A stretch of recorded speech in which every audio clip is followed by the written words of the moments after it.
Efésios 1:15.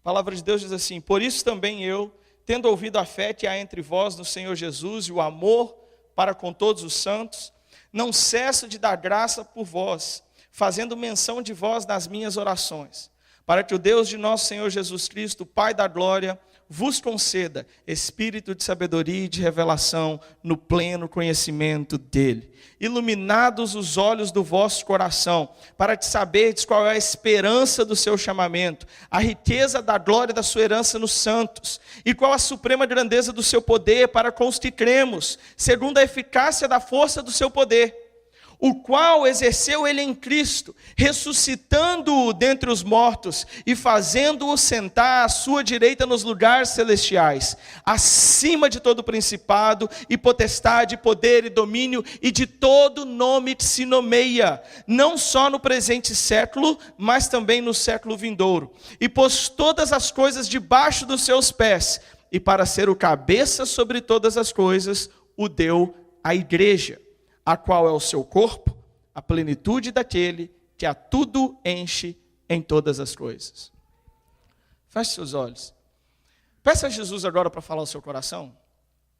Peça a Jesus agora para te dar esse espírito de sabedoria, de revelação, para falar contigo. Senhor, fala o nosso coração agora, nós dependemos do Senhor. Espírito Santo, esse momento é seu, essa reunião é sua, as palavras são suas, nós confiamos no Senhor, Espírito Santo. Então, faça agora a sua vontade no nosso meio, compartilhe do seu coração no nosso coração, ministra agora com a sua graça, com o teu amor, com a sua misericórdia sobre nós. Em nome de Jesus Cristo eu declaro, os nossos corações estão abertos para receber do Senhor, em nome de Jesus. Você diz amém?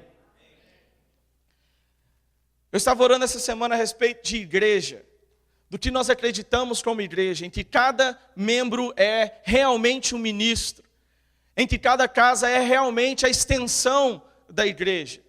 Porque aquilo que nós acreditamos como visão é que essa é a única maneira de realmente ganharmos a nossa geração para Cristo. É assim que nós entendemos. Cada membro um ministro. Eu vi um pastor muito famoso da Califórnia, que ele tinha uma igreja de 5.000 membros, fez uma viagem, recebeu uma direção de Deus, voltou, fechou a igreja.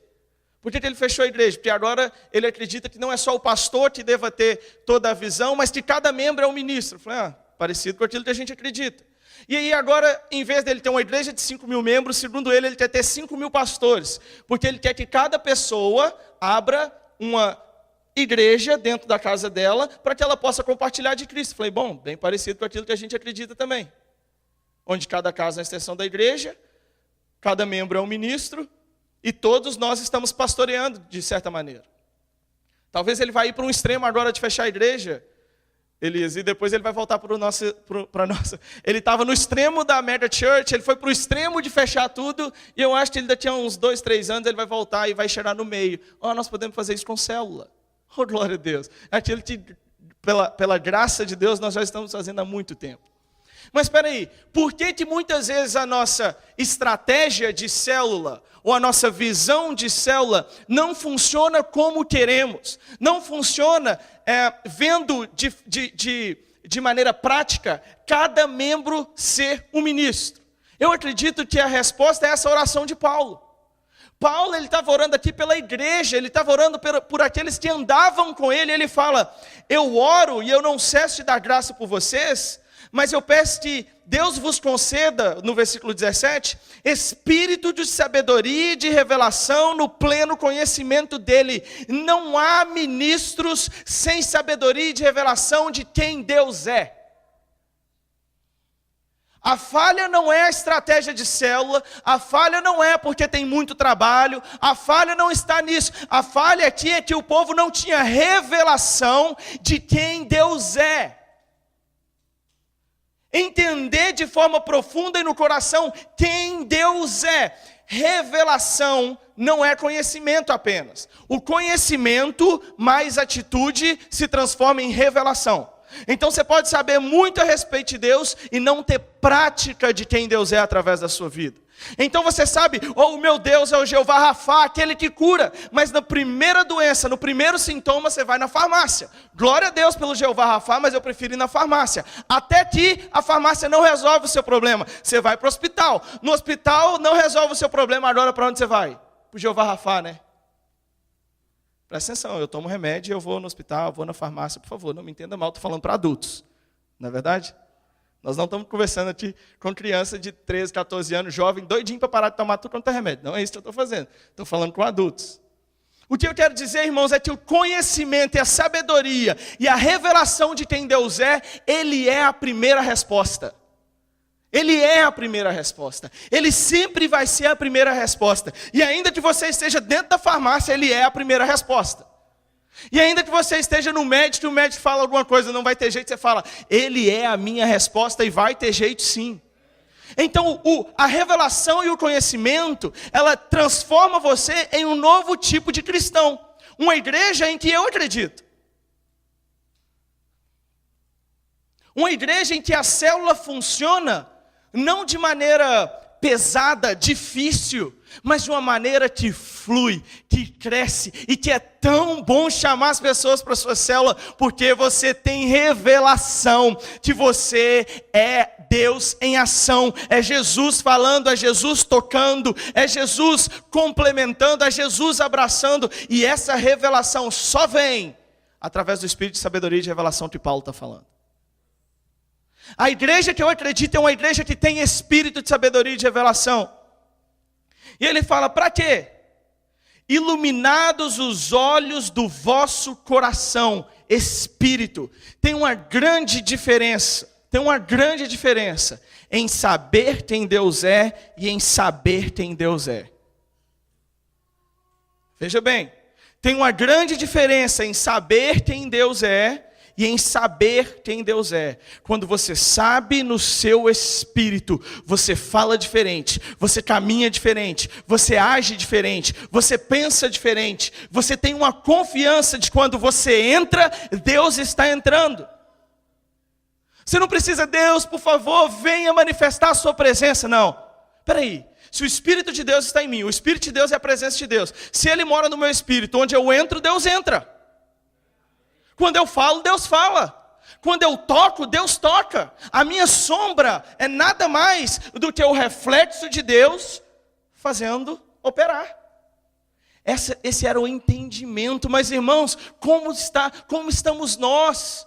Estamos nós com esse entendimento? Estamos nós sabendo que quando nós vamos para uma reunião de trabalho, quando nós vamos para uma entrevista de emprego, quando nós vamos em qualquer lugar que nós entramos, Deus entra, o favor de Deus entra, a graça de Deus entra, o poder de Deus entra, a palavra de Deus entra, e que nós somos sim diferenciados por causa do Deus que nós temos. Essa era a oração de Paulo, essa é a minha oração pela igreja. Eu acredito numa igreja em que cada membro é um ministro, cada casa é a extensão da igreja, que quando pessoas entram na sua casa, elas estão entrando na casa de Deus, porque você está lá, você é a casa de Deus, você libera a presença de Deus, você fala palavras de Deus, você toca como Deus toca, irmãos. Mas isso não acontece se você não tem essa revelação. Você pode ter $1 milhão no banco, se você não sabe disso e não se aproveita disso, o resultado não existe. E ele diz, espírito de sabedoria e de revelação no pleno conhecimento dele, iluminado os olhos do vosso coração, ou seja, do vosso espírito. Ele não está falando mais de você ter um entendimento. Não, Deus é Deus, né? Olha que interessante. Nós oramos. Quando não acontece, a nossa resposta é, não era vontade de Deus. Nossa, é muito simples fazer isso, irmãos. É muito simples fazer isso. Deus não vai falar nada mesmo, você bota na conta dele e acabou. Só que sabe o que acontece quando você tem essa desculpa lá na frente? O seu desejo pelo breakthrough, o seu desejo pela vitória, o seu desejo pela resposta, o seu desejo e a sua intensidade na oração diminui demais. Porque agora, seja lá o que acontecer, você fala, mas foi a vontade de Deus. Tem uma pessoa doente, você ora. Acontece o pior, aí você fala, Deus sabe todas as coisas. Sabe, irmãos, eu não acredito nessas respostas. Eu acredito nas respostas que Paulo falava. Eu acredito nas respostas e no tipo de igreja que Paulo fala, em que nós não desistimos, em que o diabo tem que retroceder, em que a doença tem que retroceder, em que os problemas têm que retroceder. Esse é o tipo de igreja que eu acredito. Se é para nós brincarmos de igreja e simplesmente chegar no final e falar, foi a vontade de Deus, irmãos, vamos parar com isso. Porque vontade de Deus por vontade de Deus, qualquer pessoa não cristã pode dizer, foi a vontade de Deus. E muitas vezes você diz, não, mas nada, não cai uma folha sem a vontade. Não acontece nada sem a vontade de Deus. Bom, a palavra de Deus diz que a vontade de Deus é que nenhum homem pereça. Ué, tem gente perecendo? Sim ou não? Então a vontade de Deus nem sempre acontece. Qual que é a resposta de Deus para que nenhum homem pereça? Faz assim, eu. Você é a resposta para que nenhum homem pereça. Porque a Bíblia diz que o evangelho foi dado a nós. Jesus não vai pregá-lo, os anjos não vão pregá-lo. Foi dado a você. Se a igreja para, o evangelho para, a vontade de Deus para. Então deixa eu trazer agora para mais profundo. Na sua vida, se você parar, seus problemas vão continuar. E aquilo não era a vontade de Deus.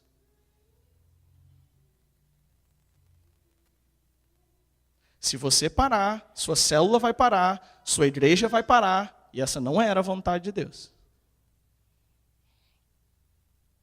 Se você parar, o diabo vai continuar agindo, as doenças continuam vindo, os problemas, as dificuldades financeiras continuam vindo, e essa não era a vontade de Deus para você. Então não coloque nas costas de Deus responsabilidades que você não quis receber.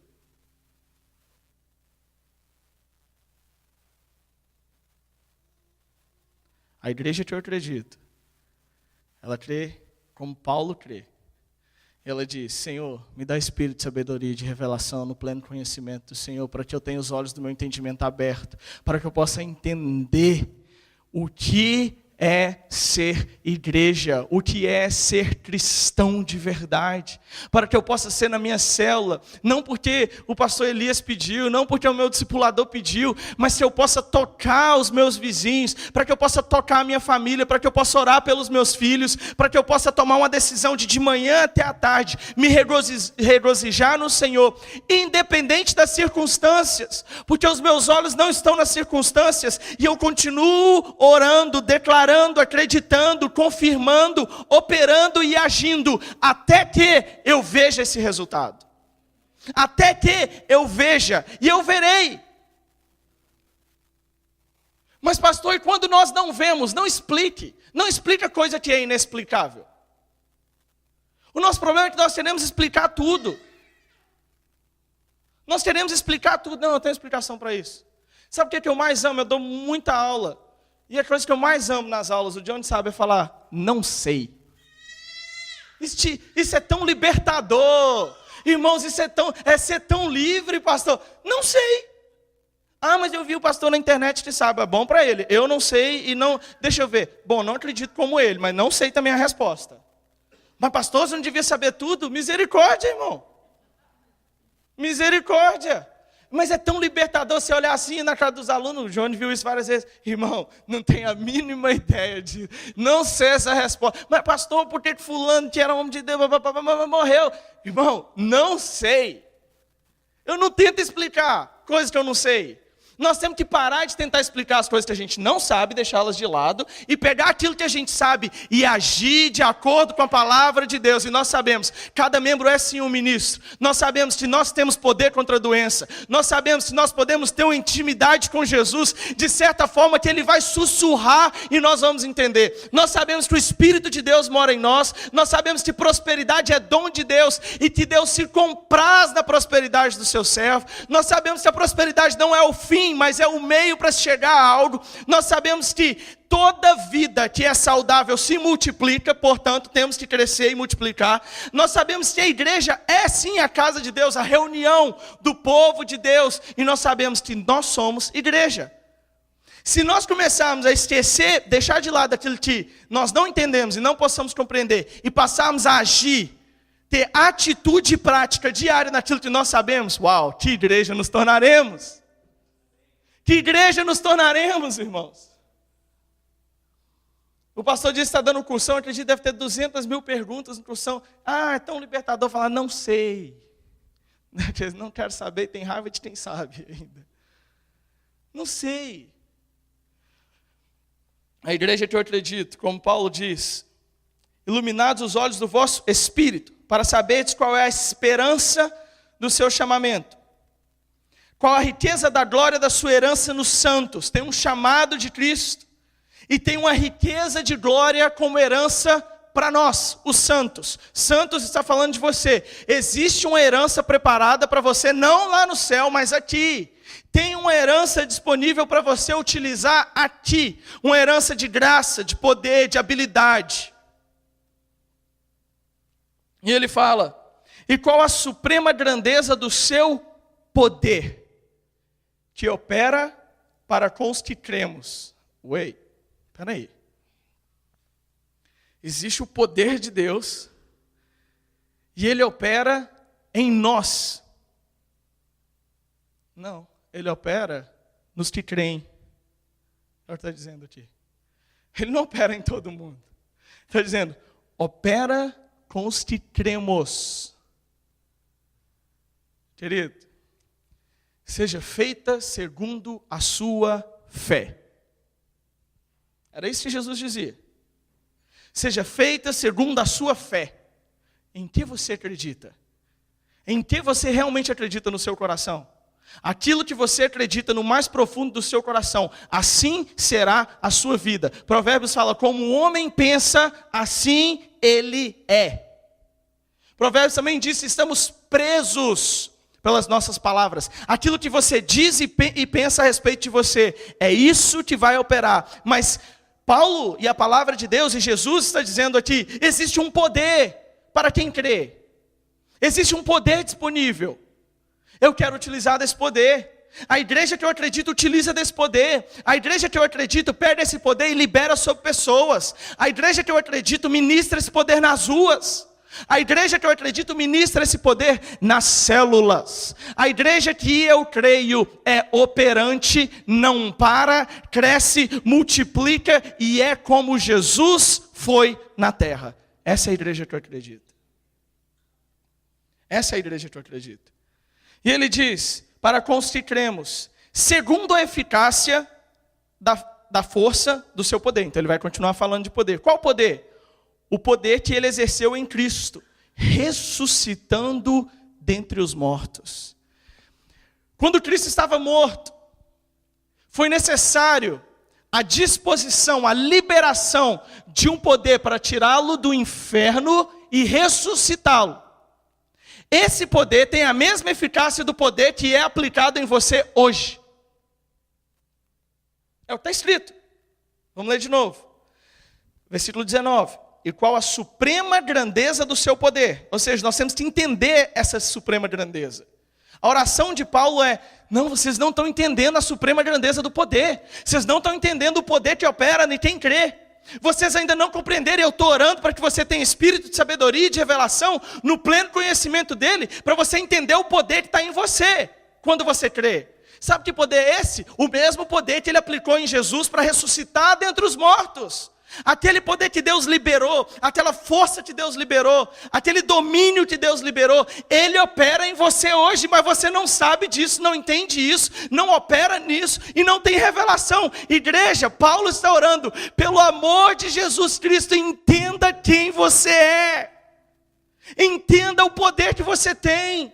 Você não está aqui por acaso, não é um acidente. Há um propósito, uma direção, um poder operando dentro de você. A igreja que eu acredito, cada membro é um ministro. Cada membro entende o poder que opera através dele. Cada membro é capaz de operar, de libertar, de curar, de pregar, de ensinar, de crescer.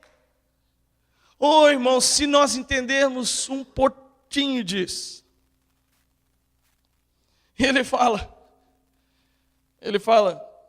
a eficácia da força do seu poder, o qual ele exerceu em Cristo, ressuscitando dentre os mortos e fazendo-o sentar à sua direita nos lugares celestiais. A posição de Cristo é a destra de Deus nos lugares celestiais. Posição de autoridade no mundo espiritual. Posição de autoridade no mundo espiritual. Só que Paulo não para aqui.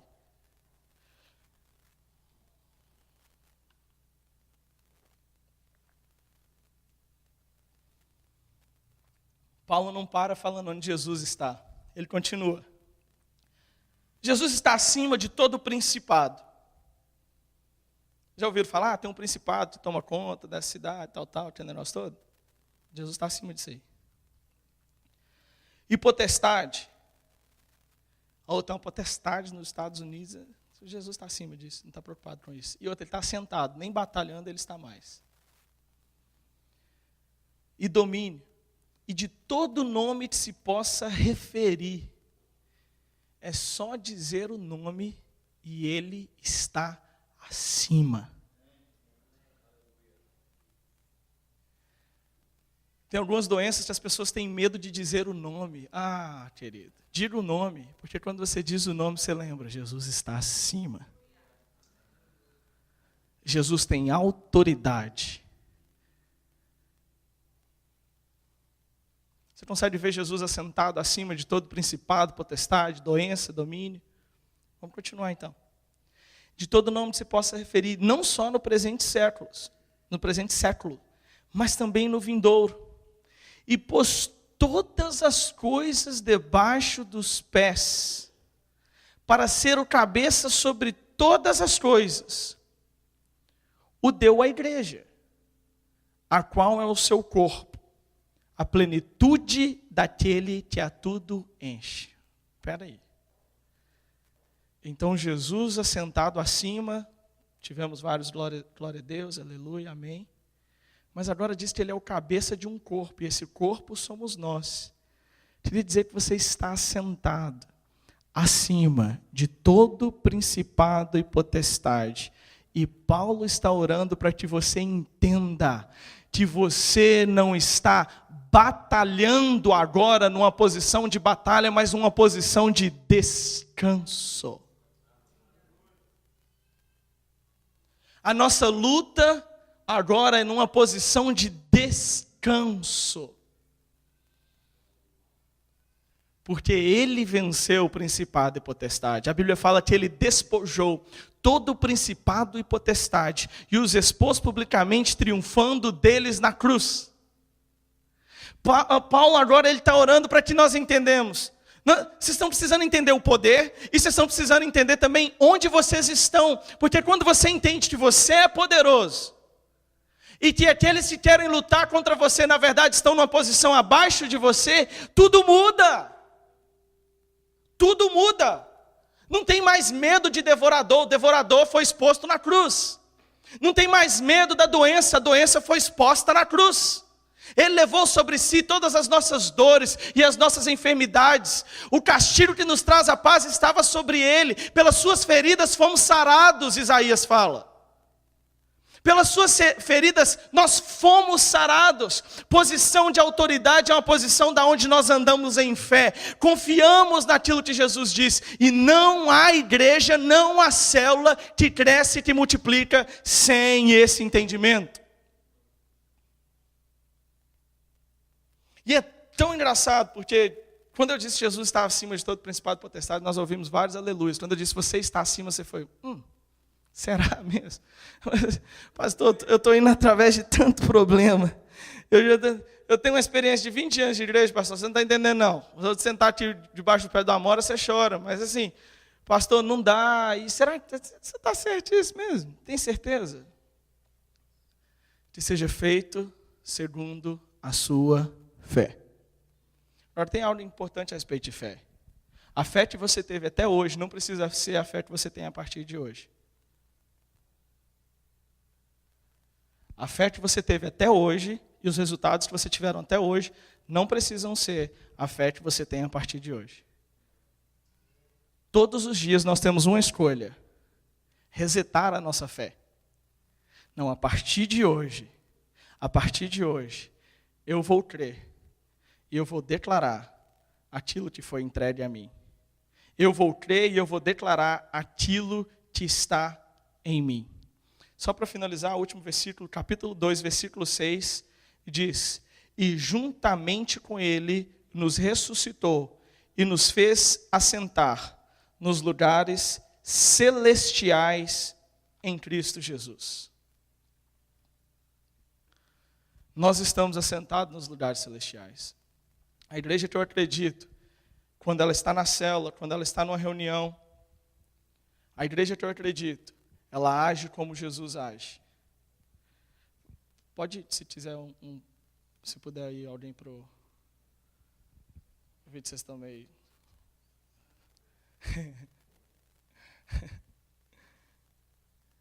A igreja que eu acredito, queridos, ela age como Paulo agia, com tanta intrepidez, com tanta graça, com tanta força de vontade, porque ele tinha certeza da vitória. E é engraçado que sucesso é muito relativo. Paulo terminou a vida dele preso. Esse homem, ele estava falando sobre principado, potestade, graça, crescimento, terminou a vida dele preso. Terminou a vida dele na cadeia. Se a gente for falar a respeito dos outros apóstolos, não parece sucesso, não é? Não tem base de sucesso. O que é sucesso? Estava conversando com o pastor Marcelo Almeida, falando com ele de algumas situações da minha vida. Ele falou: Diego, mas o que é sucesso?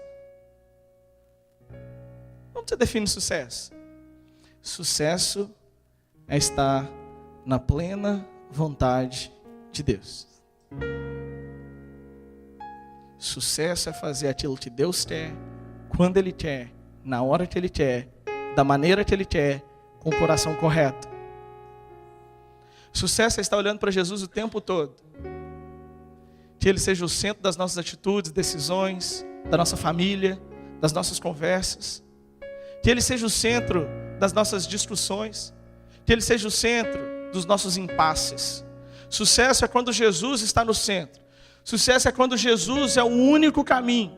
Sucesso é quando nós olhamos para Ele e somente para Ele. Sucesso é quando nós não tomamos decisões financeiras baseadas em finanças, mas tomamos decisões financeiras baseadas em Jesus. Sucesso é quando nós não tomamos decisões em nossa vida baseadas naquilo que nós achamos que é melhor, mas sabendo que o Espírito guia para aquilo que é melhor. Sucesso é isso, irmãos. Sucesso é quando nós damos mais do que nós recebemos. Sucesso é quando nós andamos a segunda e a terceira milha, não esperando nada em troca. Sucesso é quando nós investimos tudo sem querer nada de volta. Sucesso é caminhar como Jesus. Queridos, essa é a igreja que eu acredito.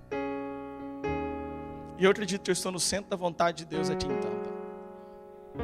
Eu tenho toda a certeza do mundo que Deus nos chamou para estar aqui.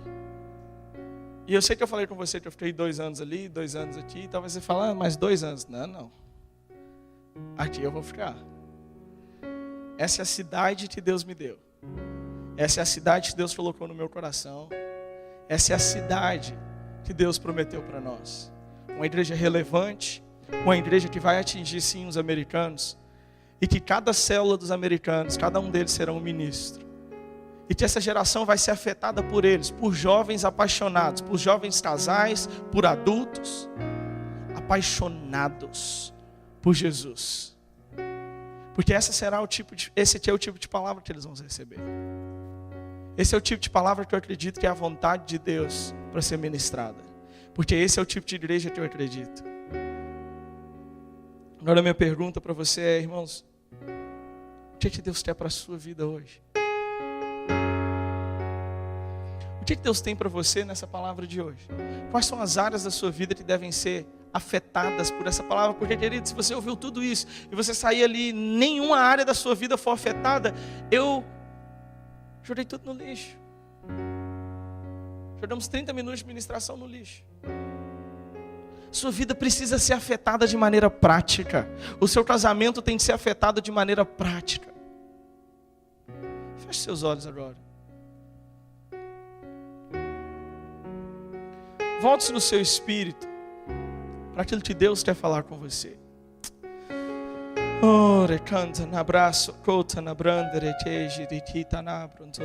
Espírito Santo, eu ministro agora a tua vontade, o teu amor, o teu querer. Eu ministro agora, Deus.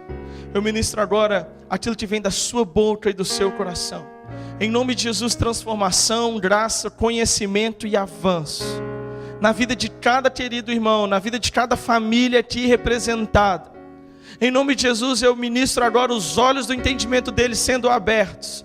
Eu ministro agora que eles vão ter revelação e conhecimento do Senhor, que eles vão entender a posição deles em Cristo Jesus. Eu ministro agora que cada crente aqui entenda o poder que é liberado sobre a vida deles. Eu ministro agora nomes de pessoas agora no coração de cada um, que eles vão convidar para fazer parte desse estilo de igreja que eles estão vivendo.